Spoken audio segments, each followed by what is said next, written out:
আমাদের বাজারে বেচাকেনা কেমন হচ্ছে এবার? কয়েক মাসের কর তো মকুব করে দিয়েছি, নিশ্চয়ই শাকসবজি অনেক কম দাম। হ্যাঁ, শাকসবজির মূল্য অনেকটাই কমে গেছে, বেচাকেনাও ভালোই হচ্ছে। কিন্তু এরকম ভাবে কর মুকুব করে দিলে গ্রাম চলবে কিভাবে? আরে এটার যা খরচ হচ্ছে পুরোটাই তো আমি দিচ্ছি। গ্রাম চালানোর জন্য সবার হয়ে কর আমি দিয়ে দিচ্ছি। কিন্তু কেন? আপনি কেন সবার ভার বহন করবেন? আমার বাবার ইচ্ছে ছিল গ্রামবাসীদের হাসি খুশি দেখবে সব সময়।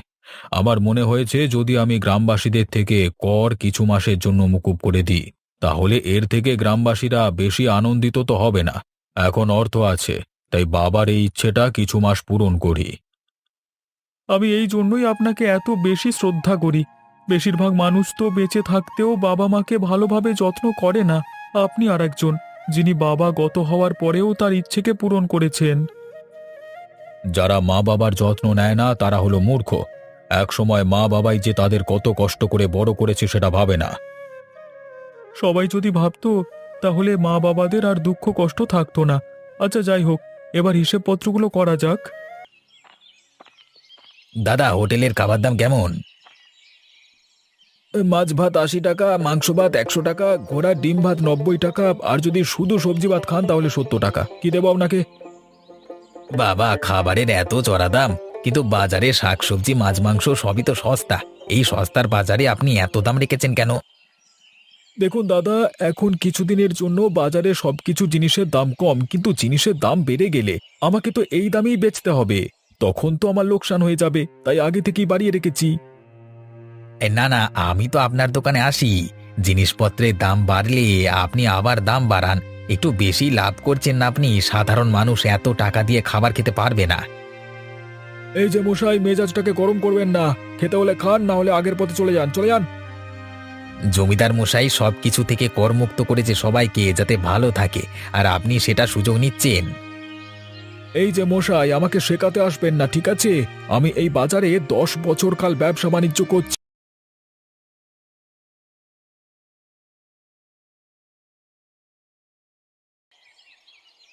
আহ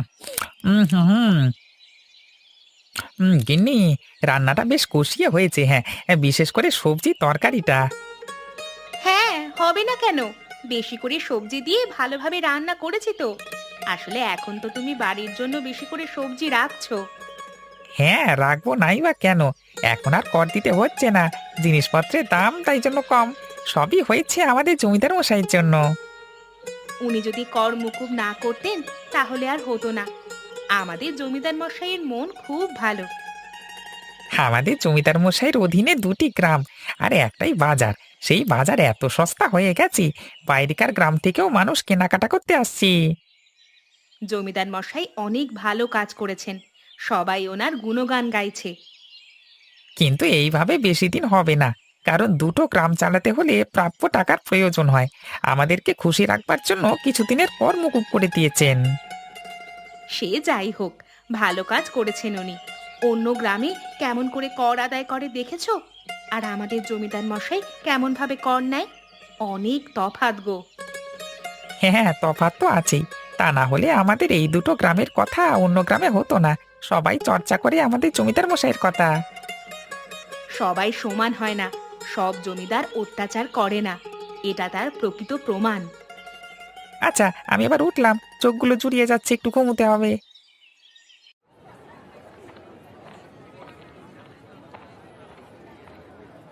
ভাই, খাওয়া হলো? তখন তো খেতেই গেলে। আর খাওয়া কোথায় হলো, গিয়ে একটু ঝামেলা হলো তো। কেন, তুমি তো খেতে গেলে, ঝামেলা কিসের জন্য হলো? আমার বাড়ি তো মণিপুরের সেই শেষ প্রান্তে। আমি কি বাড়িতে খেতে যাব নাকি? তাই জন্য বাজারের হোটেলটায় গেছিলাম। সবকিছুর এত দাম, বাপ রে বাপ!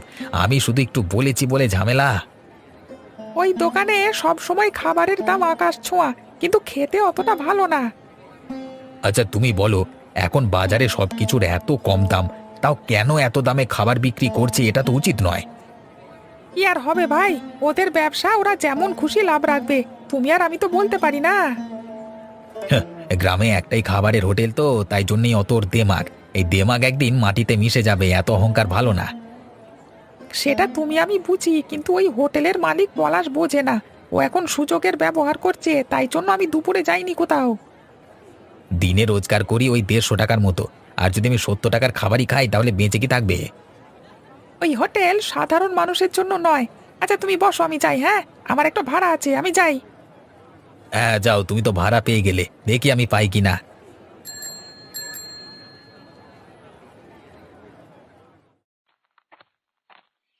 কে কোথায় আছো, একটু এইদিকে এসো। জমিদার মশাই, আপনি এসেছেন? কি খাবেন আপনি বলুন? তোমাদের এখানে কি কি পাওয়া যায়, কত করে দাম? আমাদের এখানে শুধু সবজি ভাত 70 টাকা, মাছ ভাত 80 টাকা, ডিম ভাত 90 টাকা, আর মাংস ভাত 100 টাকা। আপনার জন্য কোনটা নিয়ে আসবো? সে কি, বাজারের সবকিছু কেমন দাম চলছে সেটা জানো? খাবারের এত দাম, আমি নয় এত টাকা দিয়ে খেতে পারবো, কিন্তু সাধারণ মানুষ খাবে কিভাবে? আর তাছাড়া এখন কয়েক মাস কর্মকুব করা আছে, এত দাম হওয়ার তো কথা না।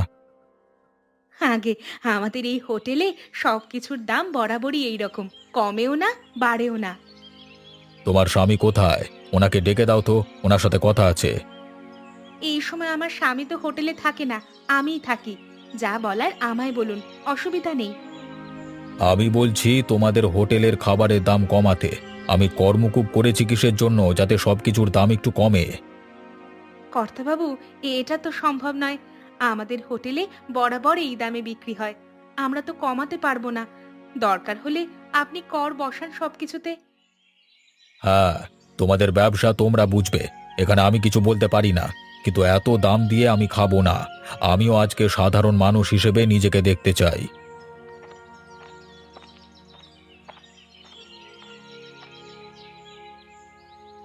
কেউ বাড়িতে আছেন? কে আপনি? কি দরকার? আমি মণিপুর গ্রামের বাসিন্দা, বাজারে সবজি বিক্রি করি। আমার একটা কাজ করে দিতে হবে।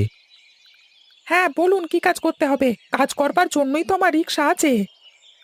কালকে ভোরে শাকসবজি এই গ্রাম থেকে বাজার পর্যন্ত এনে দিতে হবে, এইটুকুই, আর কিছু নয়। এর জন্য কত টাকা দিতে হবে একটু ঠিকঠাকভাবে বলুন। হ্যাঁ, এই গ্রাম থেকে বাজার? আচ্ছা আপনি 30 টাকা দেবেন, হয়ে যাবে। না না, 30 টাকা কেন, 20 টাকা। আমাদের গ্রামের রিক্সাওয়ালাও বলল যে 30 টাকা। আপনাদের গ্রাম থেকে নিয়ে যাব বলে আপনার কাছে এলাম, যদি কম নেন। হ্যাঁ, আচ্ছা ঠিক আছে, তাই 20 টাকাই দেবেন। আমি ভোর ভোর বাজারে মাল নামিয়ে দেব, ওখানে থাকবেন, কাজ হওয়ার পর টাকা নেবেন।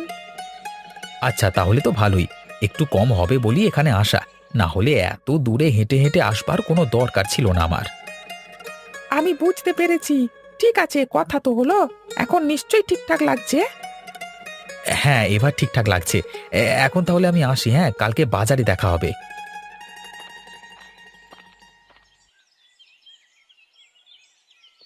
জমিদার মশাই, ও জমিদার মশাই, কি হলো আজকে এখনো দরজা খোলেননি কেন? এই তো, এসো এসো, ভেতরে এসো। আজকে একটু আগে ঘুম থেকে উঠলাম তো, তাই আর দরজা খোলা হয়নি।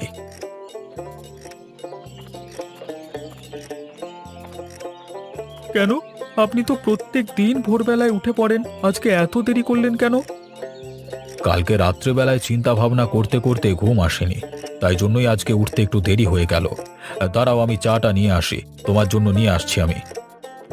না না জমিদার মশাই, আমি খেয়ে এসেছি, আর খাবো না। এই তুমি চুপ করে বসো তো, আমি যেন একা একা খাবো, আমি আসছি। এই নাও রবি, গরম গরম চা নাও। আচ্ছা এবার বলুন তো, কি চিন্তা ভাবনা করছিলেন যে আপনার ঘুম এলো না? কালকে বিকেলে বেরিয়েছিলাম, হোটেলে ঢুকেছিলাম, যা দাম বললো তা শুনে বেরিয়ে এলাম। এটাই হচ্ছে সমস্যা। আমাদের গ্রামে একটাই তো হোটেল, তাতেও যদি এত করে দাম হয়, তাহলে সাধারণ মানুষের লাভ কি? এসব চিন্তা ভাবনা করেছিলাম আর কি, কিভাবে সমাধান করা যায় সেটাও ভেবেছিলাম, কিন্তু কিছু ভেবে পেলাম না। গ্রামের একটা মাত্র খাবার হোটেল, ওই জন্যই সুযোগের সদ্ব্যবহার করছে মালিক। যদি আরো একটা হোটেল হতো তাহলে প্রতিযোগিতাতেই দাম কমে যেত।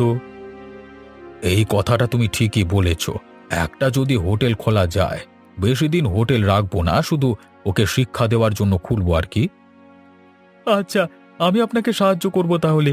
আমি সমস্ত কাজ পারি, হোটেলের দায়িত্ব আমার। 2 দিন হলেই ও শিক্ষা পেয়ে যাবে, চিন্তা নেই। তাহলে ওই কথাই থাকলো। হ্যাঁ, কিছুদিন পর একটা হোটেল খোলা যাবে, আর সেখানে মালিক হচ্ছ তুমি। মালিক নয়, আমি সামান্য কর্মচারী। তাহলে আমি এই কথাটা প্রচার করে দেব। হ্যাঁ, এখন তাহলে আসি, কাজ আছে অনেক। তুমি তো বেশ কাজের ছেলে। আচ্ছা, যাও যাও, আর আটকাবো না। সকলে শুনুন, সকলে শুনুন, বিশেষ ঘোষণা। কিছুদিনের মধ্যেই আমাদের গ্রামে উদ্বোধন হতে চলেছে আরও একটি খাবার হোটেল, যেখানে মাছ, মাংস, ডিম সব কিছুই পাওয়া যাবে। সব কিছুর দাম মাত্র 50 টাকা, মাত্র 50 টাকা। বাবা, এই রবি দাদা সব কিছুর এত কম দাম! যাই খাবে মাত্র 50 টাকা! তাহলে তোমাদের দোকানে সব থেকে বেশি ভিড় হবে, কেউ পাত্তাই পাবে না গো। সকলের কথা ভেবে এই দাম রাখা হয়েছে। এরকম হলে দাম 40 টাকাও করা যেত। এবার সেটা সবকিছুই পরিস্থিতির উপর নির্ভর করছে। তোমরা এই উদ্যোগ চালিয়ে যাও, দরকার হলে আমিও হাতে হাতে সাহায্য করে দেব। 2 গ্রামের মধ্যে একটাই হোটেল ছিল, কিন্তু এবার আরও একটি হোটেল বাজারেই খোলা হবে। হোটেলের নাম গরিবের বন্ধু। সবাইকে একটু কথাটা জানিয়ে দাও।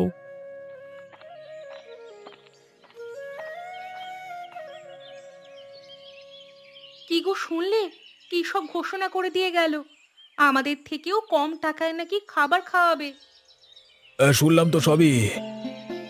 এইসব শোনার পরেও তোমার মনে হয় আমাদের হোটেলে আর লোক আসবে? সবাই ওই পাশের হোটেলেই যাবে। মাত্র 50 টাকায় মাছ, মাংস, ডিম যে যা খেতে চাইবে খাওয়াবে। যাই হোক, তোমার মতো এত ভালো রান্না কেউ করতে পারবে বলে মনে হয় না। রান্না খারাপ হলে কেউ খাবে না, সবাই তখন আমাদের হোটেলে আসবে। জমিদার মশাই নিজের দায়িত্ব নিয়ে হোটেল করাচ্ছে, তাহলে রাঁধুনিও নিশ্চয়ই ভালোই হবে। জমিদার মশাই কাঁচা কাজ করবেন না। কিন্তু জমিদার মশাই হঠাৎ করে হোটেল খুলছেন কেন, এটা তো আমি বুঝতে পারছি না। আমি তোমায় বলেছিলাম না, কালকে জমিদার মশাই খেতে এসেছিলেন, দাম শুনে উঠে চলে গেলেন। মনে হচ্ছে ওই কারণেই। কি আর বলবো, আমার ব্যবসা মনে হয় বন্ধ করে দিতে হবে। তুমি কিছু দাম কমিয়ে দাও না, তাহলে দেখবে আবার মানুষজনের ভিড় লাগবে। না, দাম কমিয়ে দিলে লাভ হবে কিভাবে? তাহলে তো লস হয়ে যাবে। জমিদার মশাই হোটেল খুলছেন, ওদের অনেক টাকা পয়সা। আমি কি আর পারবো ওদের সাথে পাল্লা দিতে? তবু আমি চেষ্টা করব। রান্না তো আমি ভালোভাবেই করি, দেখা যাক কি হয়। সবই বিধাতার ইচ্ছা, ওনার ইচ্ছার বিরুদ্ধে তো কিচ্ছু হয় না।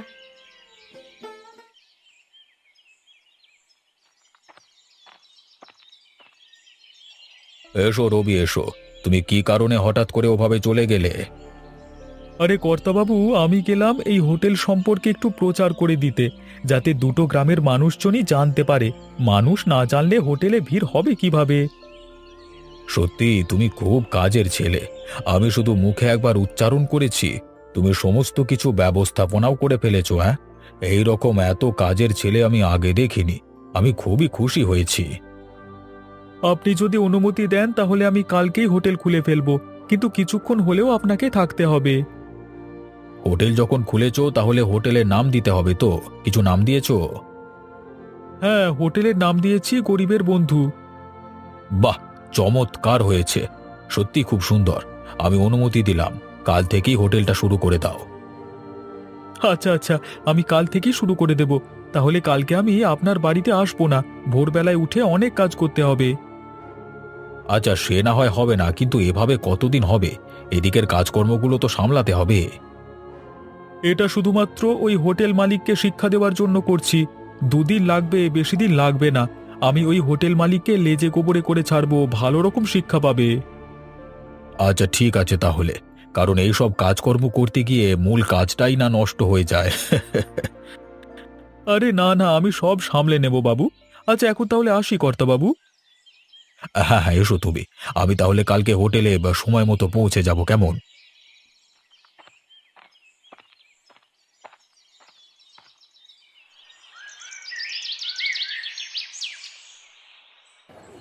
বাবা, আজকে ভোরে কত কুয়াশা এসেছে। শীতের আগমন ঘটবে এবার। তাড়াতাড়ি বাজারগুলো করে রান্না চাপিয়ে দিতে হবে, তবে তো লোকে সময় মতো এসে খেতে পারবে। যাই যাই, পা চালিয়ে বাজারে যাই। আসুন রবিবাবু, আমার দোকানে আসুন, সমস্ত কিছু টাটকা তরতাজা। দাদা, আপনি এদিকে আসুন, আমার কাছে সমস্ত সবজি কম দামে পাবেন। আরে তোমরা দুজনে থামো, আমি দুজনের থেকেই কিনবো। সবার কাছে কম দামি হবে, জমিদার মশাই করমুকুব তো করে দিয়েছেন। তাহলে আমি আপনাকে কি দেবো? তুমি দাও গাজর ফুলকপি, ঠিক আছে?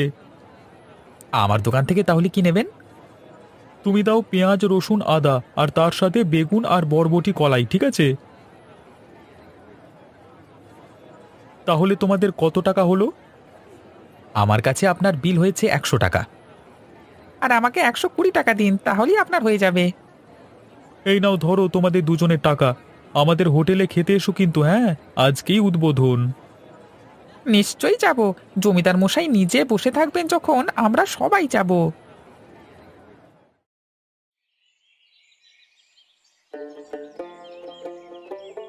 আহা, খাবারের কি স্বাদ! এত অল্প টাকা এরকম সুস্বাদু খাবার সত্যি খুব সুন্দর। রান্না সব ভালো হয়েছে তো? খাবার খেয়ে সবার পেট ভরছে তো? হ্যাঁ জমিদার মশাই, খাবার খুব সুস্বাদু হয়েছে, এক কথায় লাজবাব। আর থালায় এত পরিমাণে ভাত দিয়েছে, পেট ভরেও পাতের কোণে পড়ে থাকবে।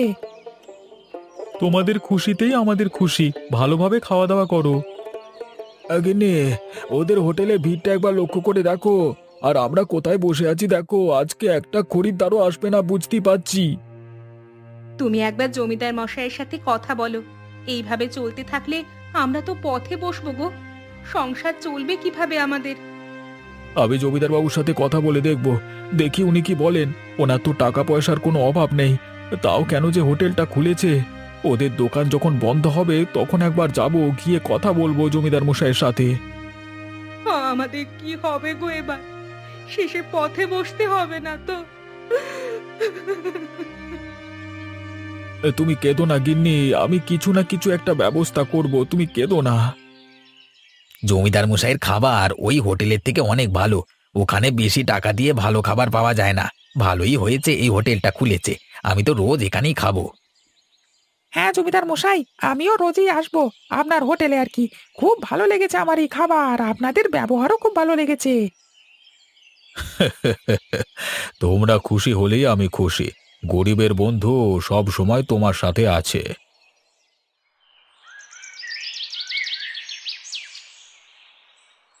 জমিদার মশাই, আমি যে পথে বসে গেলাম, আমার হোটেল একদম চলছে না, আজকে একটা খরিদ্দারও আসেনি। আমায় কিছু একটা উপায় বলে দিন, আমি আমার বউকে নিয়ে কোথায় যাব? আমার কাছে টাকা পয়সার কোনো অভাব নেই।